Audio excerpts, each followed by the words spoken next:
Yeah, it gives me great pleasure to welcome back to the show. You're on a couple of years ago. We'll go into that in a moment. But I've got Emma from the band Dying Wish on the show. Welcome, Emma. Thank you for having me. Glad to be back. Yes, absolutely my pleasure. Yeah, like I said, you were on the show 2 years ago, around this time 2 years ago, to promote your first album, which was Mhm. Fragments of a Bitter Memory, which still on my playlist. Um, and Awesome. and you guys are about to release a new album in November called Symptoms of Survival.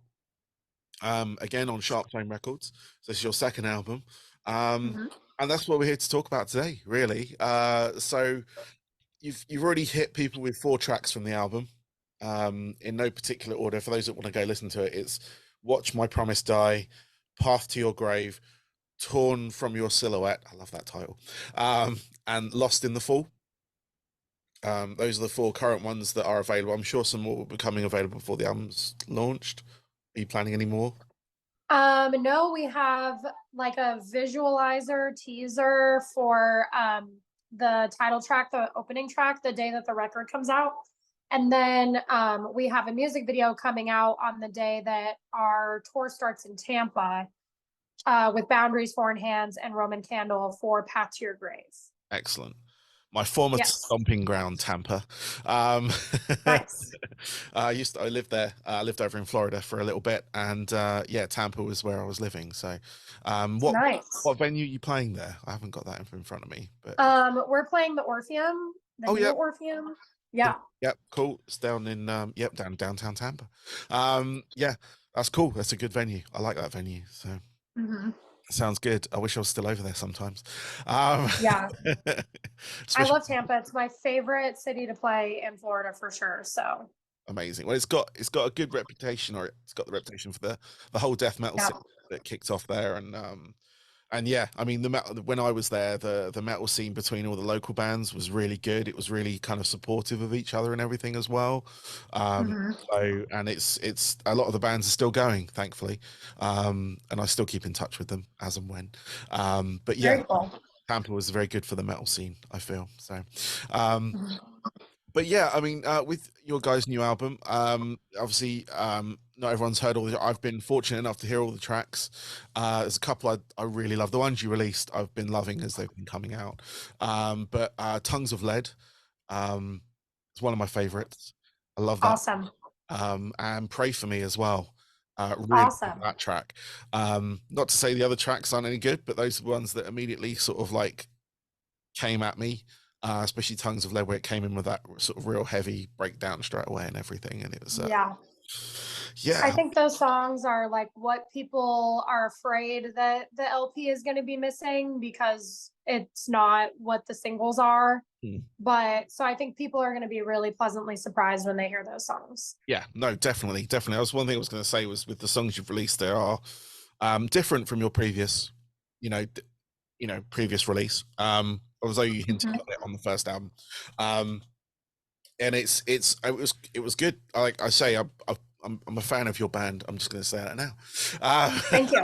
So I've been following you for a few years and watching you sort of like sort of grow in stature and grow in music style as well, which is really good. It's one of those things where like a lot of bands can find a formula and sort of stick with it, make it work for themselves. And there are a lot of bands that do that out there, but also bands that like to push and find where they're comfortable.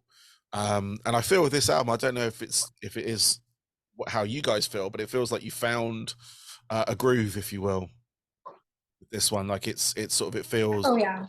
like with first albums, generally I always look at those as like, that's sort of the 3 4 years previous of demos come together. So they've had hmm time to kind of form, and it's sort of an exploration into where you guys are going. And when it comes to your sort of second album, which is one often people say the difficult second album, it's really where bands sort of like to try and find their sound, or really feel that they found something that they've, wanting to go with. Has that Right. has that been the case with you guys? Yeah, absolutely. I think it was just really helpful to have the experience of writing a record under our belts, like Yeah.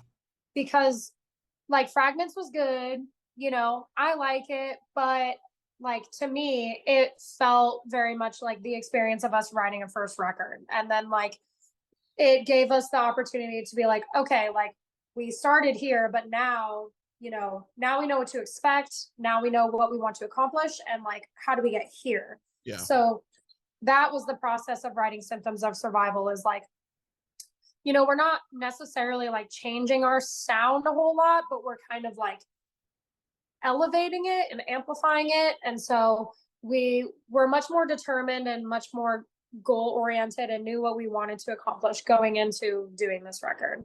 Nice, nice. And that's good. I mean, that's good in itself. Like, because a lot of like, when I say the first albums, when it comes to writing one of those, it's often led by what your influences are, if that makes sense. Mm-hmm. So it often does sound sometimes like other bands or your interpretation of another band or collective of bands between the four or five of you.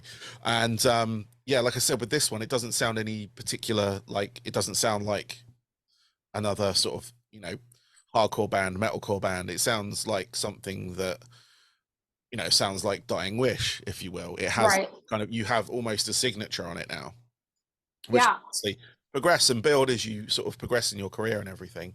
But yeah, I know it was just something when I was this, because I've actually had it on repeat, to be honest with you. Um, I love that. and I did play myself the first album as well, and it it feels a lot more, I guess the word is mature when it comes to songwriting. Obviously with the first album you did tackle the sort of mental health aspects of everything, because I think we were just coming out of COVID at that point, so it was very Mhm. forefront. Yeah, it was 2021, so it was very like in the front of everyone's brain of that sort of experience. And now we've had time to kind of almost digest it. I don't think we're quite over it. I don't think we will be for a Yeah. while, but there's like, and I can feel that in your writing. Like there's some aspect of that, and obviously with the title being Symptoms of Survival, it does play on that side of it as well. Was Mhm. that something that you guys wanted to sort of keep going with, the sort of that sort of topic within your music?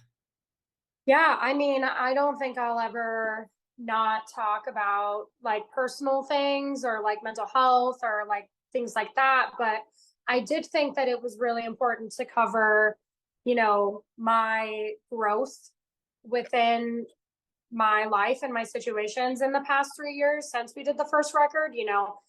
The process of sharing fragments really helped me, process and get through a lot of things in my life. And I feel I'm in a better place. And you know, I know that it's important for people to hear things that relate to like about depression, but I also think that it's important for people to hear things about getting better too. Yeah, Um, so like wanted to write about that, but like without making it like quote unquote corny, I guess. yeah, So that was a lot of it, but also just like a lot of it is realism, about the suffering in the world. And it's a lot less depressing and a lot more of just like this is the circumstance. Like, yeah. you know, um, I think it makes it a little bit more palatable and digestible. But I also liked writing it from a little bit of a different experience, like a perspective that way too. Yeah. No, definitely. I mean, definitely comes across that way, and like I say, the sort of more palatable aspects, obviously, it becomes more relatable for a lot of people, because obviously you can have, obviously it's from your perspective, um, of the situations and things of all that kind of stuff. But if you make it more, I guess, I guess the word broad is the word, sort of across more spectrums, and sort of being able to write that as well. That's Mhm. because obviously you can be like, as an artist, most of them are self-centered. They like to write about themselves and express their feelings and things like that, which is, totally valid. I've been in that position. I still am. I'm making music again, so I'm in that position, and it and then to be able to do that and then make it more relatable, because obviously your personal experience is one thing. You can tell people about your experiences, but you know someone else, a lot of people may not have ever had that particular experience, like being in a band, for instance. And I think Mhm. I encountered doing that within the music industry, coming out of what we did in COVID, and how like the music industry changed and how the music situation changed, how many venues disappeared, how many more sort of like opened up or attempted to open up, and all that kind of stuff, all the sort of protocols you've now got to follow. Um, and that it does weigh heavy because you're like, what do I do now? What if I get this wrong? What if I say something or do something that that Yeah. alienates me? Right. But having that more broader kind of like perspective on it is really good because it kind of really does open up to everyone. Right. Like, for example, the title track Symptoms of Survival. Yeah. This song and I believe Kiss of Judas. I still am stuck on working titles in my brain.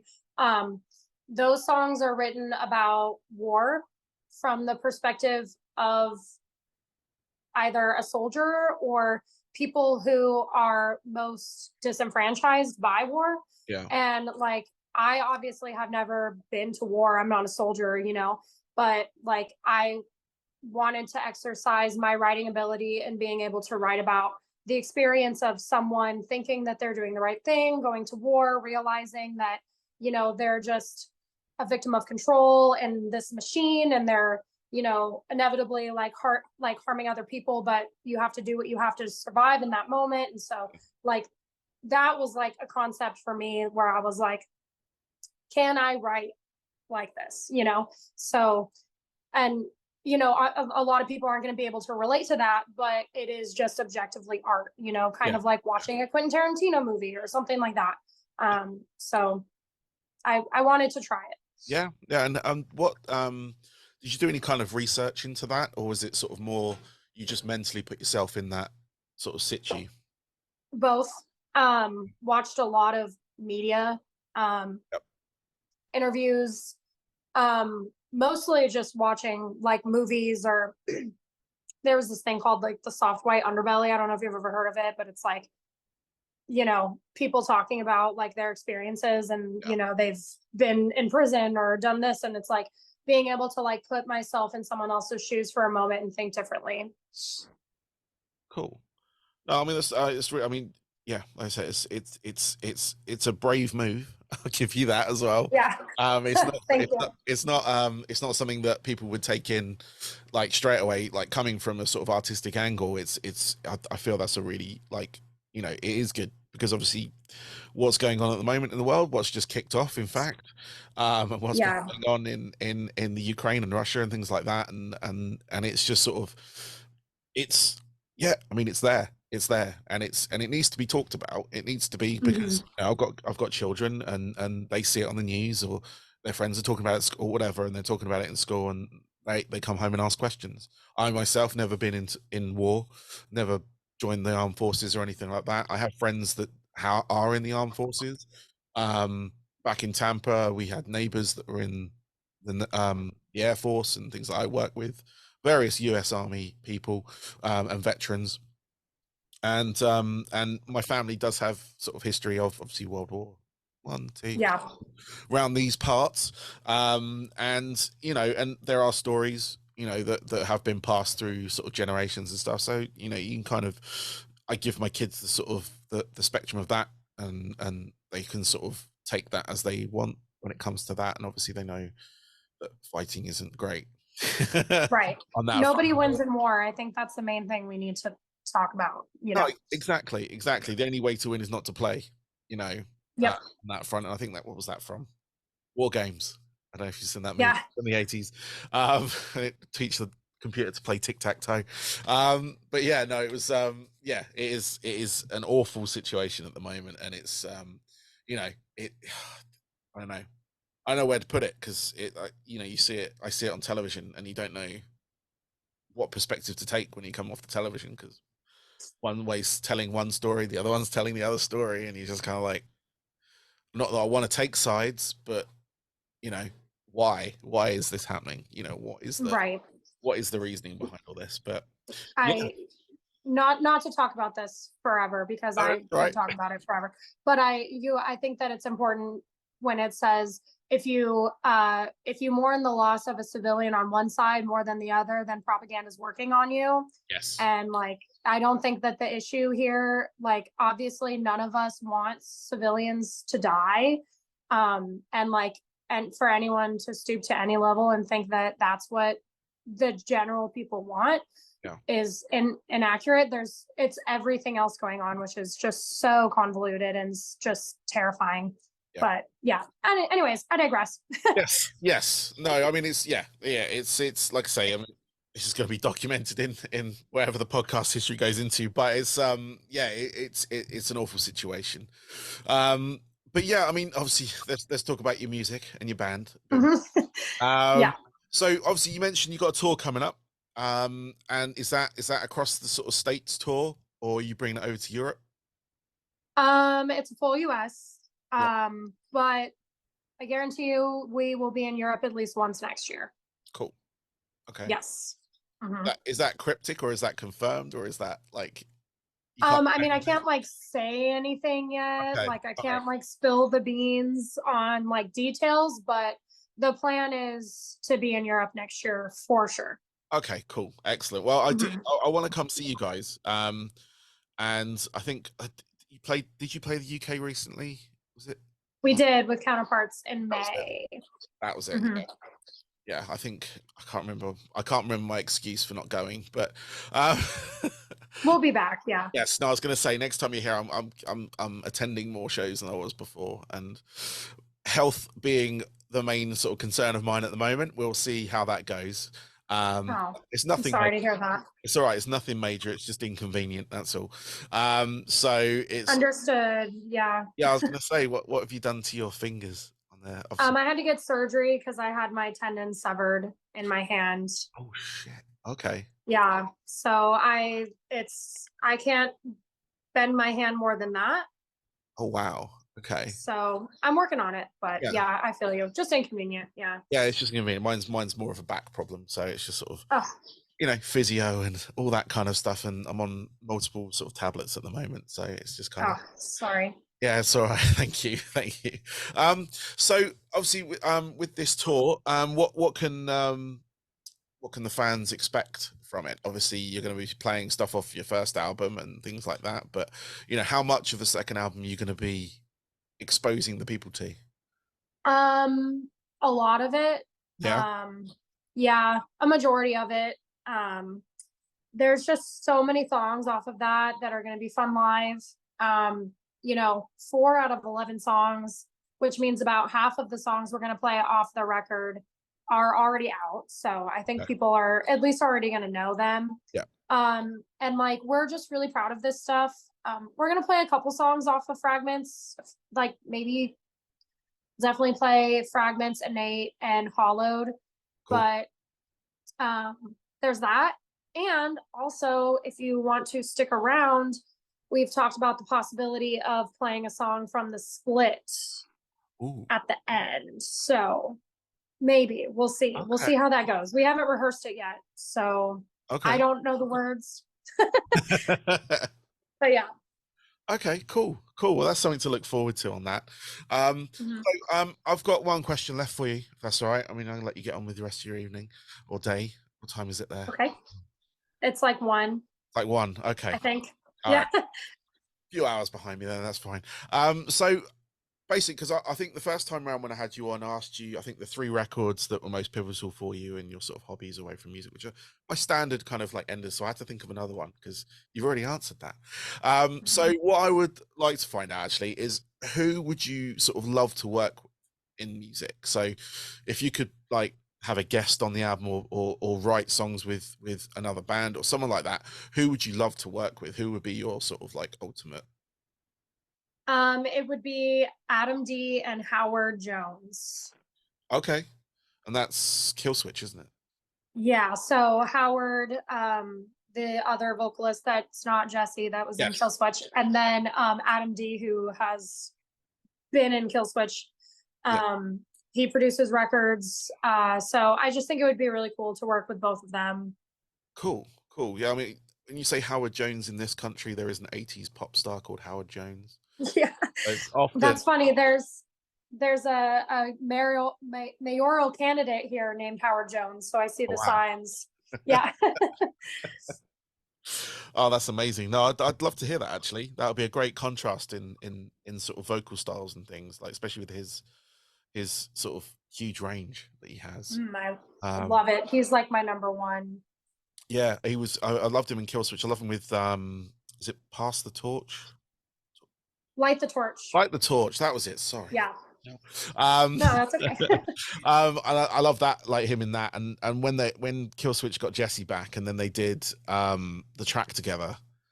Yeah. That was amazing. I don't know why that's kind of like, I don't know if it got like, I don't know. It doesn't feel like it got enough exposure than it should have.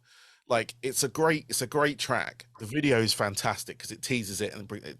But yeah, just that like that moment of having like the original singer, the guy that replaced him, and then the original singer come back and pass it back over and stuff. And it was just like, it was literally like they were passing the torch. I think that's where I got that from. Yeah. But yeah, no, I mean that would be great. I mean, if that ever happens for you, that would be amazing. Yeah. You know, and hopefully it will. I would love to hear that on that front. But Emma, thank you very much. I appreciate your time. Good luck with the album and the tour. Hopefully I will be seeing you guys over in the UK when you come over here, hopefully sometime next year or whenever you have it planned.